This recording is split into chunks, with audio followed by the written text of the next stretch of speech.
Been a long time. I hadn't really felt compelled to post anything, I lived in my car there for a while, then I moved into that hoarder house. I'm still living at the hoarder house. It's in as good a shape as it's ever going to be in, I think. There's no money to really fix anything, so when the roof caves in, we'll be homeless again. I've been working for, as of today, 90 days at a new job. The work is good, if a little frustrating sometimes, because you know how I balk at management being less than what I think they should be. I'm not even talking about the average complaints like, oh, I should get $25 an hour for microwaving hamburgers or something. Just, when they don't give us what we need to do a good job, or they make things more convoluted and complicated than they have to be, or they choose an inefficient thing or a thing that produces a bad product when there's an obvious solution that's been proven to be better for no real extra cost or little extra cost. All the things that a person like me complains about. Still, I think I'm in it for the long haul for the time being. I'm going to stay where I'm at until I finish learning this new trade and have the tools to do it on my own as a moonlighter, at which point I'm probably going to get an LLC and do this on the side and then go get another job doing anything else whatsoever, and then be able to benefit from having the skills, materials, and tools to do what I do now on a whim for private customers, homeowners, and whatnot. That seems to be the most logical thing. You can't rely on a company to carry you to completion. Loyalty doesn't mean anything now, and even if you want a raise, it doesn't come out of thin air. The company has to be able to afford paying you more, and they probably will never give me a raise, so the only thing I'm really taking from this job is a new skill set, which is fine.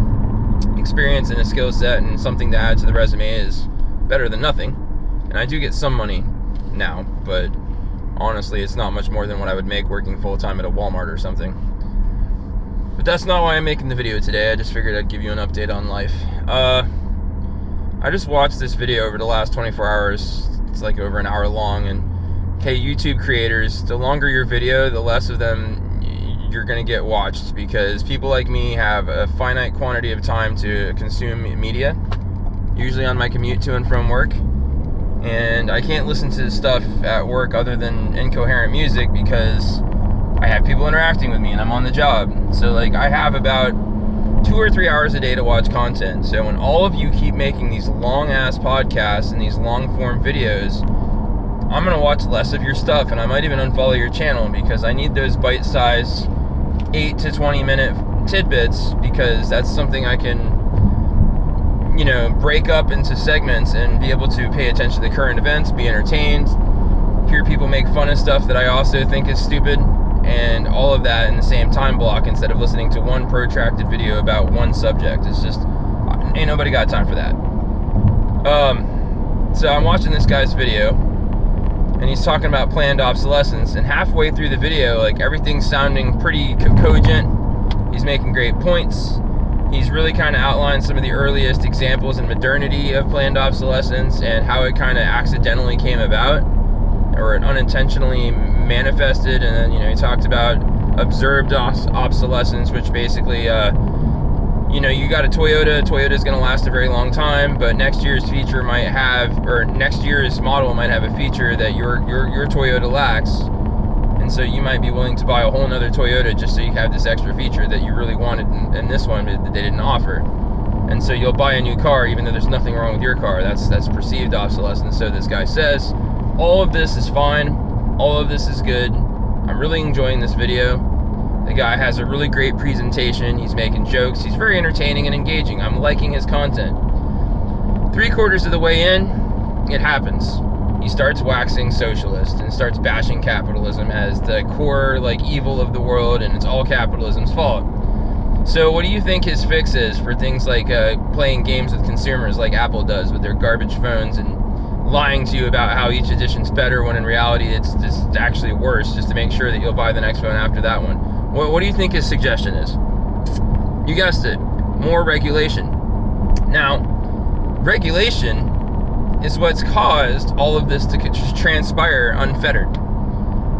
Because companies, these large corporations, can essentially buy politicians and force them to look the other way with money, the existing laws that would prevent all of this, if they were enforced equally, don't get enforced equally. And then the only people that they're enforced against are startups, small businesses, things that would disrupt the market and actually allow for a newer, more quality material or newer goods and services that offer more features for the same amount of money or less, like real competition to come into the market.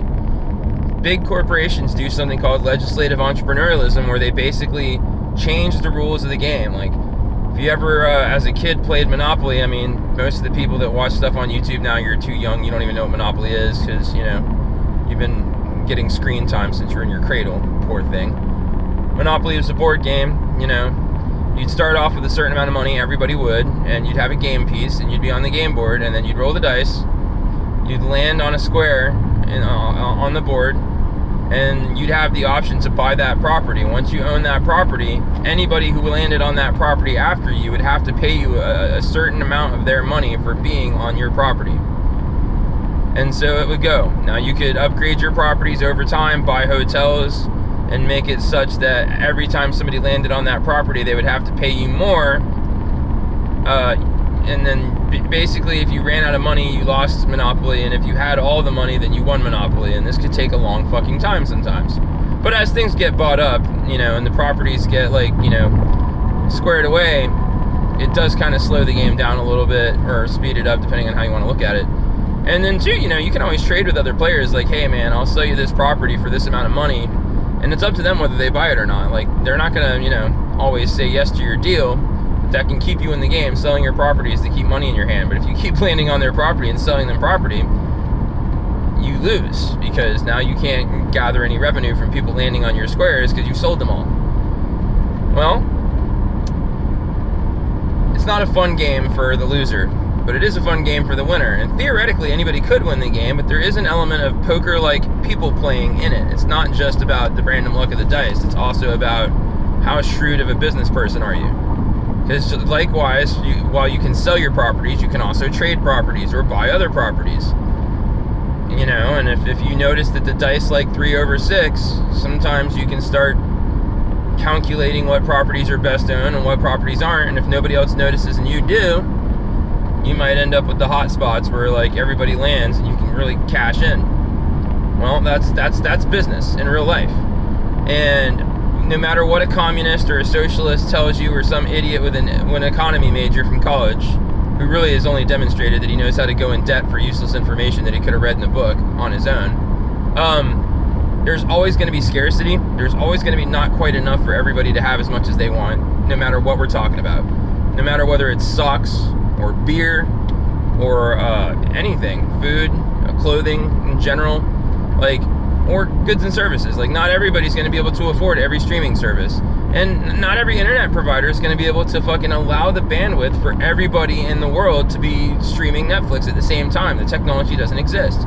There's not enough electricity for everybody on the planet to have the same lifestyle that you live playing your video games on your 60-inch TV. There will always be a certain percentage of the human species, not necessarily where you live, so you won't see them, so they won't factor into your thinking, but they're out there, that have to do without. Well, we all have to work for somebody, whether it's for ourselves or a company. And there's only so many jobs to do at any given time. And when these big companies that rip you off and sell you things at a massive markup, you know, like they're making this hamburger for 38 cents and they're selling it to you for $8, how do you think they're able to do that? Because they found somebody that'll do the work of turning the raw materials, growing the raw materials, then turning them into usable product, and then sending them in for less than you're willing to in another country. So you see, I would argue that capitalism is less to blame, and inequality under the law is more to blame, as well as a globalized economy.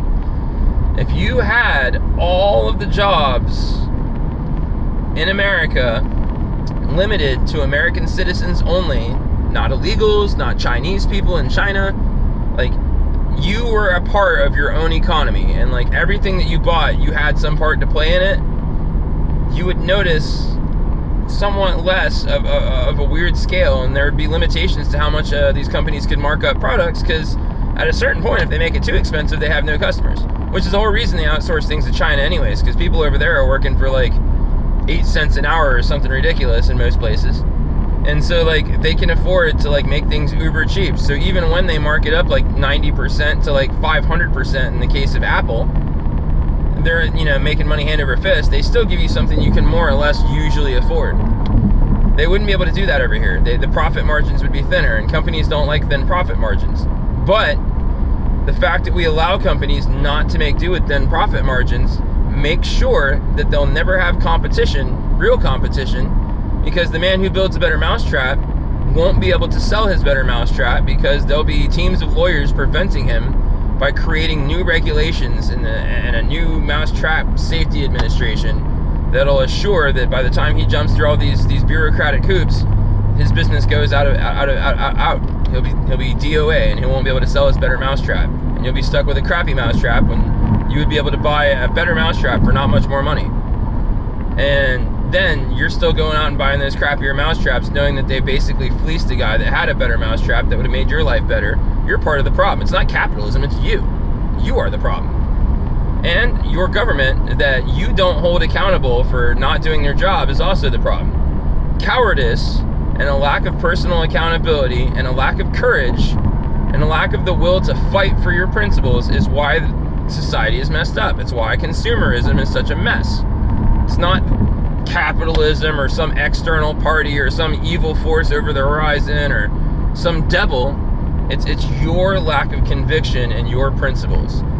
Capitalism itself has reduced poverty more than any economic system ever tried in the history of humanity, and there have been many of them. For tens of thousands of years, there's been things that we've tried to reduce human misery, to reduce the severity of the pulls between poverty and wealth, and we've tried to distribute as much as we can of resources and goods to as many people as possible. And the one system that's done better than all others is capitalism in that game. So it's not capitalism. Now there is something called corporatism, which is a perversion of capitalism, whereupon certain key large corporations, or we used to know them as robber barons, will appropriate the means by which regulations are instituted to artificially rig the game. Now going back to that board game I was telling you about, Monopoly, there's always that one kid who owns the board who's a real little dick, and he'll basically rig the rules and make up chance cards and lie about, you know, things to pretty much deceive people and not play fairly. So an already often unfair game gets even more unfair because the guy who owns the board is the one that makes the rules. You don't even get to choose the game piece you want. He always gets the best game pieces, and then you always get stuck with, like, I don't know, the cannon that always falls over. And, like, there you have it. So that's what you're getting. You know, because now these companies that you have to interface with every day, like Amazon and Apple, you know, and all these other bigwigs, are the ones running the game. Do you realize that Amazon basically hosts most of the internet and modernity, even in other countries, not even just here in America? So if you're getting on a web page and doing any kind of online commerce, whether as a business owner or as a consumer, or just somebody that's reading content, the odds are strong that that site that you're on is hosted by Amazon Web Services. And if you piss them off even slightly, they reserve the right to completely shut you off. They'll just delete your domain. And then if you don't have backups of all your, you know, web pages and whatnot to like put on another server, you basically have to rebuild everything. And they can do this without notice effectively. They'll give you notice when they do it. Like, well, we are giving you notice right now that your page is no longer available because we don't like you, because you're ideologically opposed to us and you're causing discontent and you're messing with us. You're screwing with our bread and butter. As if they'd notice. I don't know if you realize this, but the entire business model of Amazon right now, as it stands, is basically Temu with better shipping. Everything you buy is Chinese knockoff garbage. You can't buy name brands. Go ahead and buy a pair of Pumas right now, and you'll quickly realize that these things are glued together. They're not the same quality as what you bought from Puma's website itself, and they're clearly knockoffs. All your tools are Chinese knockoffs. Everything's shipping over from China. They have massive shipping container boats just bringing stuff over in bulk and then filling up warehouses waiting for you to buy it, which is why sometimes, just sometimes, the thing you really want won't be here within a day or two. It'll be here by, well, let's see, the date is October 5th. It'll be here by October 31st through November 5th. That's because the boat hasn't landed yet. They're shipping it by boat. So Amazon is now Temu. But anyways, that's a side rant that I'll do some other time. My point is, you, as a consumer, have to get tough enough to deny yourself your baser instincts to buy some useless shit that you fundamentally don't need if you want these companies to reform. And another thing that would probably help is less regulation. I know that's paradoxical, but the government is the one who's enabling these companies to rip you off and give you shoddy products for too much money after they basically put them together for nothing, and then they sell it to you for everything. This is being allowed by the government, so more regulations won't help because the government is not enforcing regulations which already exist that would prevent all this. There's things called antitrust and vertical monopoly elimination and consumer protection acts and stuff. And none of this is really enforced equally. They'll enforce it on you if you start a business tomorrow. They're not going to enforce it on Pepsi-Cola, Coca-Cola, Amazon, etc. You know, so with these unequal applications of existing law and the inequality under the law, it's much the same as why Hunter Biden's not going to go to prison for being on crack, buying a gun and throwing it in a dumpster where a kid from the school nearby could pick it up and shoot somebody or himself with, while you will go to prison just for thinking about owning a gun in certain states in this country, being on no drugs, and having a gun safe available should you go through with your thought about buying a gun so that you can safely store and own your weapon in such a fashion so as to jeopardize no one. Rules for thee, but not for me. It's okay when we do it. There's a whole lot of that going on. And in the corporate world, that's really where it boogers you up and me up as consumers. It's not capitalism. Because capitalism doesn't care. Capitalism in its naked form does not play favorites. Now, I'm not for laissez-faire capitalism because there's got to be some rules. I'm going to check, make sure I'm not going to miss my exit. I'm on my way to work. There's got to be some rules, but you can get by with a lot less regulation than there is if you just enforce the regulations that you have. You know, if you remove some of the regulations and enforce the ones that you retain, you'd see a big change and a big improvement. Deglobalization of the trade chain would definitely help. I guarantee you, if you embargoed China's labor from company access and made companies hire all American citizens, everybody would be making enough money because they'd have no choice. They can't pay us 8 cents an hour over here. It just won't fly. There's labor laws. And since everybody and their brother wants to pay 15 as a minimum wage as of 2025, you'll at least be making 15 an hour. Of course, now I'm making $20 an hour, and it feels like $11 an hour like 5 years ago. I'm not even joking. Like, my buying power, like, I barely pay my bills. I'm defaulting on 4 out of 5 credit cards that I have. I can't pay them nothing, and they're blowing me up, texting me, calling me, emailing me, and there's not a thing I can do. And I'm paying, probably like $60 a week in gas to drive back and forth to work, and I'm paying for tolls, in the express lane, and I'm drinking myself slowly to death because that's what it takes to have this job and get nowhere with it and work as hard as I do and really have nothing to show for it, so I drink a lot, and then I basically sleep and work, and every time I come home, there's nowhere I can go. I don't have any friends. I'm not a very good consumer, and honestly, I don't care about that. I have enough toys at home to play with. I don't really need anything else other than to maintain what I have now. I got my crappy tablet to play Raid Shadow Legends on. I got a gaming computer if I have enough energy on a weekend, don't want to just sleep in and loaf around the house. I can play video games on my computer. I got other stuff, I got stuff to occupy me, so I just basically drink and work. I don't even play video games anymore at this point. Not for any other reason than I'm just I have no mental energy. I'm just so fatigued mentally, and I'm a workaholic, and it doesn't get me anything. You would think I'd be making $800, $1,000 a week as hard as I work and as much as I've done for this company, but I make about 400 and change on average, which is just wonderful. I commute and I work my ass off for $400 and change a week, but that's my life. That has nothing to do with what we're talking about today. But I gotta wrap this up because we're coming up on 20 minutes. Please don't be a freaking Pinko just because you feel that you're getting ripped off by fucking Apple. Just stop buying Apple.